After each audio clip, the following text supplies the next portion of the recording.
We all know that Crimson Desert literally refuses to teach us anything about the world, and there's running jokes where you'll be 80 hours in and then you'll discover something, you're like, oh my god, how did I not know that this was sooner? You'll stumble into some insane mechanics that the game never hint at, and that's honestly part of what makes this game special. Pearl Abyss hid an absurd amount of cool stuff in this world: secret bosses, broken builds, hidden traversal tech, Easter eggs from other games, and entire mechanics you'd never expect to exist. The kind of stuff that makes you stop and think, no way you can actually do that. So in this video, I put together 11 crazy secrets that I never expected to find in Crimson Desert. Number 1, your accessory stats are secretly doubled. For this, your rings, necklaces, and earrings all have their stats secretly doubled. The game doesn't tell you this, it's not a tooltip, it just works. So if a necklace is listed as critical rate level 2, it's actually giving you a critical rate level 4, which means if you stack the right accessories, you can build a critical rate setup that almost one-shots bosses because the critical hits double your damage. People have even built entire boss killing builds around this exact exploit. And if you've been ignoring accessories thinking they're minor stat boosts, you've been leaving an absurd amount of damage on the table, so go check your jewelry slots right now. For number 2, we have the Force Palm triple jump. Now, you learn the Force Palm and it has things like stunning, use for puzzles, as well as healing your horse, but actually in certain areas that you normally wouldn't be able to get to, if you chain this combo together, you can get a triple jump, unlocking areas that would be regularly impossible. For this, jump in the air, immediately press R3, and you launch yourself upward, do it again, and then do it a third time, and you can chain 3 of these jumps in a row once you've unlocked the regular double jump skill. This completely breaks the intended progression of the world. You can reach mountain peaks the game clearly thought you'd need a specific traversal upgrade to climb, combine it with gliding, and you can skip entire sections of the map. Number 3, walk through walls like Dark Souls. Some walls in Crimson Desert are actually illusions. If your lantern lights up a wall but the interact prompt doesn't appear, you can just walk into it and the wall can dissolve and reveal a hidden passage. This is straight out of the Dark Souls playbook, but Crimson Desert never mentions it once. The trick is to keep your lantern out in every cave and ruin you explore. If a marker appears on a wall but nothing happens when you press interact, push forward through it. There are entire hidden rooms, secret loot, and even shortcut passages locked behind these illusionary walls. Number 4, you can cook food with sunlight. This one is so absurd, I thought it was a glitch the first time I saw it work. The light reflection skill on your weapon is supposed to be a puzzle tool where you redirect light beams to solve mechanics, but in this case, you can actually use it to cook raw meat. Drop a piece of raw meat on the ground from your inventory, hit it with concentrated sunlight, and it cooks in real time.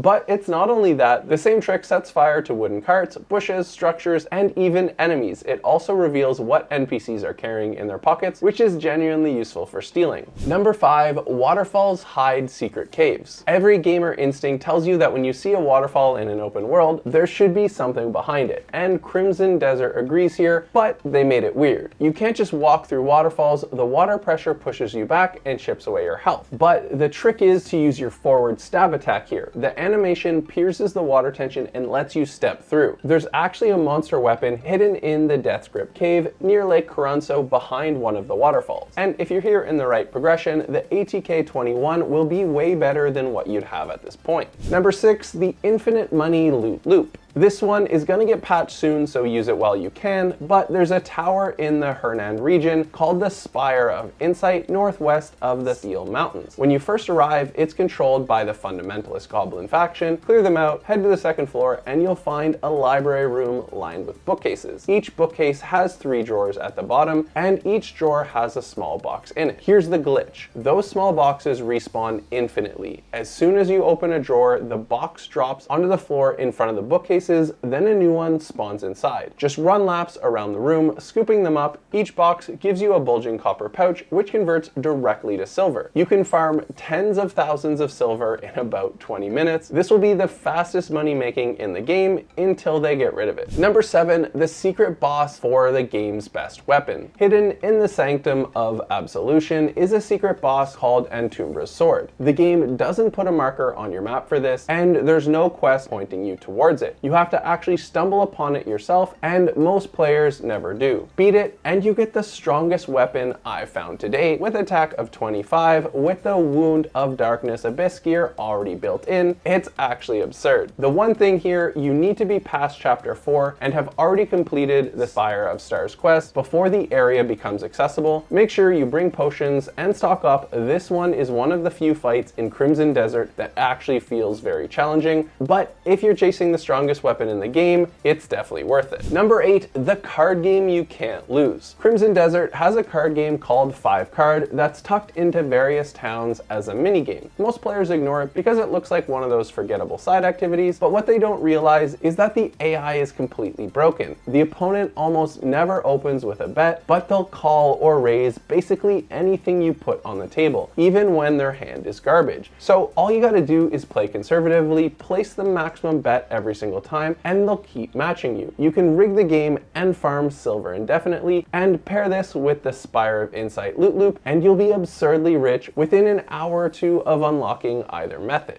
Number 9, the pop culture references. We've got Squid Game, Diablo, and even a Naruto Easter egg. In the game, we see puzzles that are direct nods to Squid Game, references to Diablo hidden in dungeons, and the new tornado weapon they added has been getting compared to Naruto's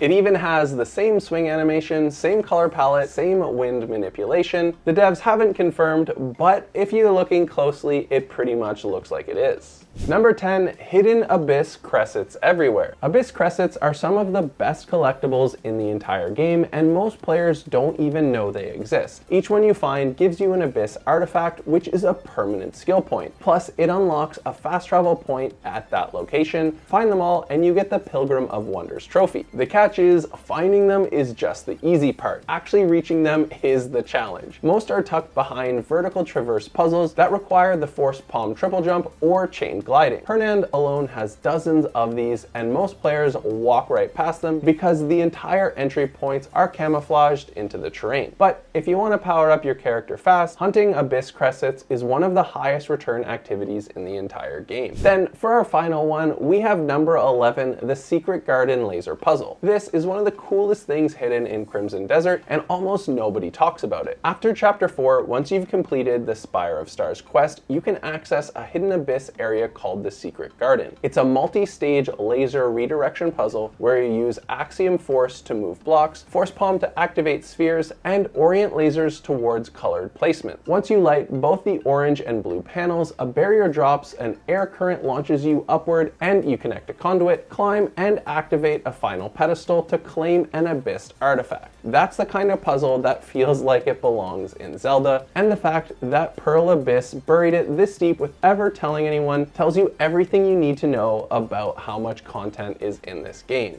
And that is just the 11 we've found so far. If you found any others, definitely let us know in the comments below so other players can use them well. If you're new here, welcome to Fungible Games. You can check out our community on fungible.games or subscribe here for more awesome gaming content.